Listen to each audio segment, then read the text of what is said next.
King Charles was embroiled in political controversy this week when he hosted European Commission President Ursula von der Leyen at Windsor Castle just hours after Rishi Sunak signed the controversial Brexit deal with her, but it's not an isolated incident.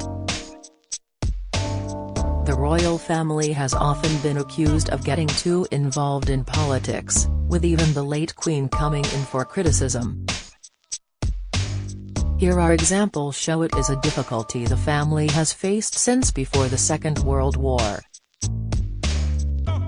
1938 Munich Agreement. After the signing of the 1938 Munich Agreement, the King and Queen invited Prime Minister Neville Chamberlain onto the balcony of Buckingham Palace to celebrate the apparent achievement of peace in our time. Siding with the Prime Minister so publicly on a policy without universal agreement was seen as a huge error of judgment and a major intervention from the monarch. The Queen Mother later admitted the balcony celebration was a mistake. Europe. Edward Heath embroiled the Queen into politics as Britain moved towards membership of the European Economic Community (EEC), by initiating a state visit to France and offering the Germans a visit to Buckingham Palace shortly thereafter. Her trip to Paris in May 1972 was branded ill-advised by Eurosceptics given that the EEC accession was still going through Parliament. During the visit, the government repeatedly tried to make her vocally support the EEC, but palace aides watered down such declarations. Thatcher fallout. In 1986, The Sunday Times ran a story, "Queen Dismayed by Uncaring Thatcher", that detailed the apparent rift between the monarch and the Prime Minister over the latter's refusal to impose strict sanctions on the apartheid regime in South Africa. It included the claim, "The Queen considers the Prime Minister's approach often to be uncaring, confrontational and socially divisive." The report was highly controversial as the newspaper said the story came from Michael Shea, the Queen's former press secretary. The palace denied it. Diana's landmine campaigning. Princess Diana's campaign for a worldwide ban on landmines was criticized as being inherently political.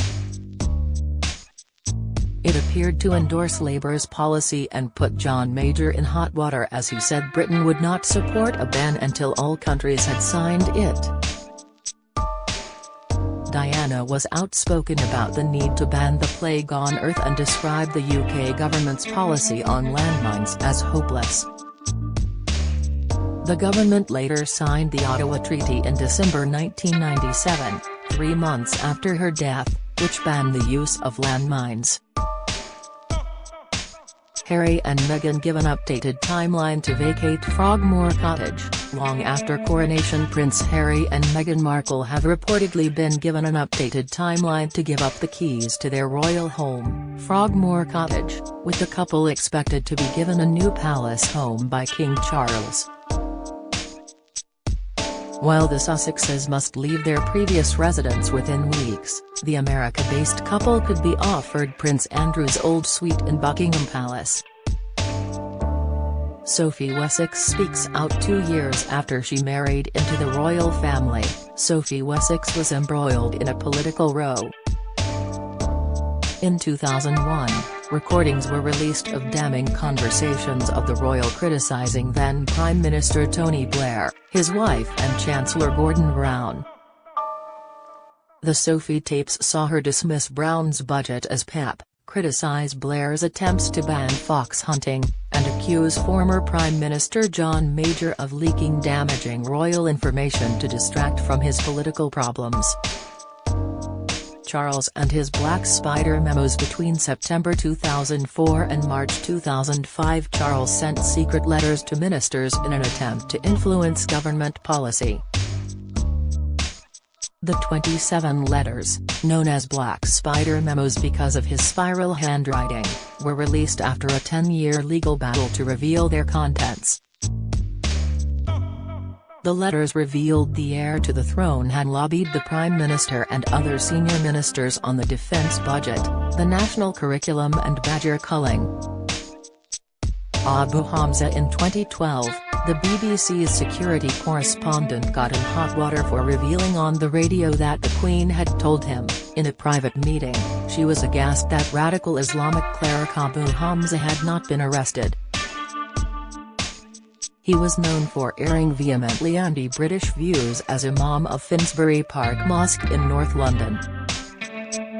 Frank Gardner said the monarch had told him she had spoken to a former Home Secretary about the case. The journalist later apologised for disclosing the private conversation. Scottish referendum. The Queen came under fire in 2014 when she expressed the hope that voters will think very carefully about the future before the Scottish independence referendum. She made the comment to a well-wisher as she left church near her Balmoral estate in Aberdeenshire. Officials insisted it did not breach the monarch's constitutional impartiality. Then Prime Minister David Cameron later claimed the Queen had burst down the line after he informed her of the referendum result.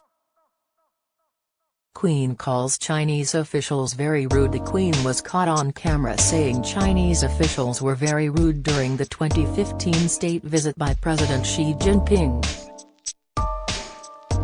She was discussing Xi's trip with Metropolitan Police Commander Lucy Dorsey, who was introduced as the officer responsible for security during the visit, when she responded, "Oh, bad luck."